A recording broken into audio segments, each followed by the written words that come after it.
ವೈದ್ಯರ ಮೇಲೆ ಹಲ್ಲೆ ಮಾಡಿದ್ರೆ ಹಾಗೂ ಸಾಮಾಜಿಕ ಜಾಲತಾಣದಲ್ಲಿ ಮಾನಹಾನಿ ಮಾಡಿದ್ರೆ ಕಾನೂನು ಕ್ರಮ ತೆಗೆದುಕೊಳ್ಳಲಾಗುತ್ತದೆ ಎಂದು ಆರೋಗ್ಯ ಮತ್ತು ಕುಟುಂಬ ಕಲ್ಯಾಣ ಇಲಾಖೆ ಸಚಿವರಾದ ದಿನೇಶ್ ಗುಂಡೂರಾವ್ ಎಚ್ಚರಿಕೆ ನೀಡಿದ್ದಾರೆ. ಮೈಸೂರು ಮಹಾರಾಜರಾದ ನಾಲ್ವಡಿ ಕೃಷ್ಣರಾಜ ಒಡೆಯರ್ ಅವರ ಬಗ್ಗೆ ನಮಗೆ ಅಪಾರ ಗೌರವವಿದೆ. ಅವರ ಬಗ್ಗೆ ದುರುದ್ದೇಶದಿಂದ ನಾನು ಹೇಳಿಕೆ ನೀಡಿಲ್ಲ ಎಂದು ವಿಧಾನ ಪರಿಷತ್ ಸದಸ್ಯ ಡಾ ಯತೀಂದ್ರ ಸಿದ್ದರಾಮಯ್ಯ ಸ್ಪಷ್ಟಪಡಿಸಿದರು.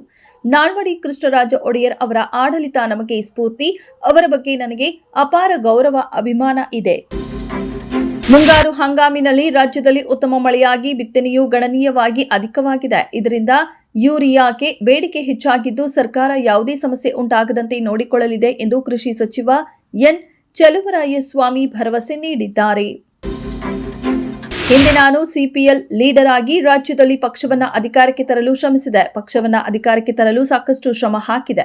ಆದರೆ ಅಂದು ಮುಖ್ಯಮಂತ್ರಿ ಆಗಿದ್ದು ಎಸ್ಎಂ ಕೃಷ್ಣ ಎಂದು ಎಐಸಿಸಿ ಅಧ್ಯಕ್ಷ ಮಲ್ಲಿಕಾರ್ಜುನ ಖರ್ಗೆ ಬೇಸರ ವ್ಯಕ್ತಪಡಿಸಿದ್ದಾರೆ.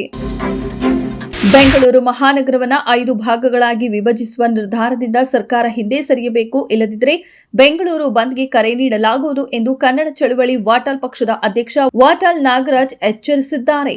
ಬಿಬಿಎಂಪಿಯನ್ನ ಜಿಬಿಎ ಕಾಯ್ದೆ ಅಡಿಯ 5 ಪಾಲಿಕೆಯಾಗಿ ವಿಭಜನೆ ಮಾಡುತ್ತಿರುವುದು ಕನ್ನಡಿಗರ ಅಸ್ತಿತ್ವಕ್ಕೆ ಮಾರಕವಾಗುತ್ತದೆ ಎಂದರು.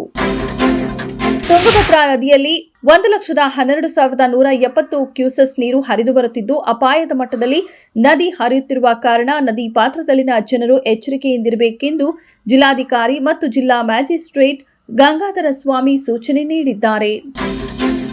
ಕೇಂದ್ರ ಗೃಹ ಸಚಿವ ಅಮಿತ್ ಶಾ ಸಹ ಪ್ರಧಾನಿಯಾಗುವ ಸ್ಪರ್ಧೆಯಲ್ಲಿದ್ದಾರೆ. ಆದರೆ ಅಮಿತ್ ಶಾ ಪ್ರಧಾನಿಯಾಗಲು ಯಾವುದೇ ಕಾರಣಕ್ಕೂ ನರೇಂದ್ರ ಮೋದಿ ಅವರು ಬಿಡಲ್ಲ ಎಂದು ಉದ್ಧವ್ ಠಾಕ್ರೆ ಬಣದ ರಾಜ್ಯಸಭಾ ಸಂಸದ ಸಂಜಯ್ ರಾವತ್ ಸ್ಫೋಟಕ ಹೇಳಿಕೆಯನ್ನ ನೀಡಿದ್ದಾರೆ.